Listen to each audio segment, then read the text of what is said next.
Roland pour le groupe des Républicains.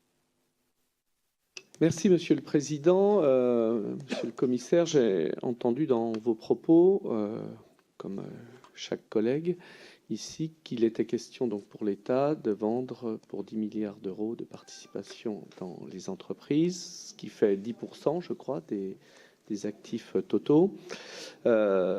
Cette vente portera sur des entreprises dites non stratégiques.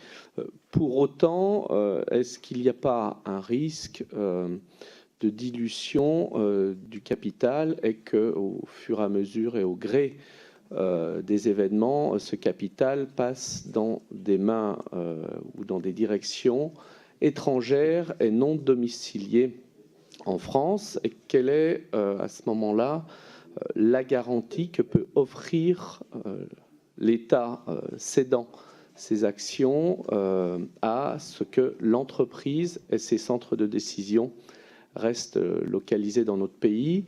L'histoire économique et industrielle est jonchée de cadavres, si j'ose dire. Je prendrai par exemple le cas de Péchinet au début des années 2000, dont le rachat a été absolument catastrophique pour notre économie industrielle, avec des fermetures de sites ou des reventes en cascade.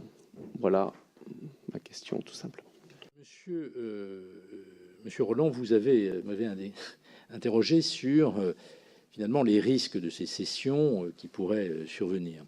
Alors, je partage tout à fait cette vision. Comme je viens de le dire, il est hors de question que si l'État devait se retirer intégralement d'une entreprise, les intérêts français, c'est-à-dire les centres de décision, les centres de recherche et développement, l'emploi, la localisation, disons, des centres de décision, parce que souvent tout en découle, ne restent pas en France.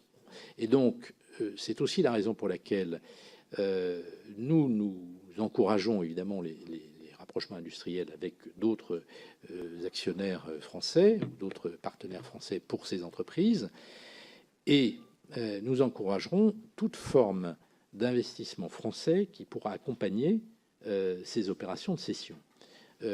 Pour répondre à cette préoccupation, qui est une préoccupation totalement partagée, plus que partagée par le gouvernement, et pour lequel nous essayons de travailler sur des solutions techniques pour répondre à cette et éviter le transfert de centres de décision hors de France.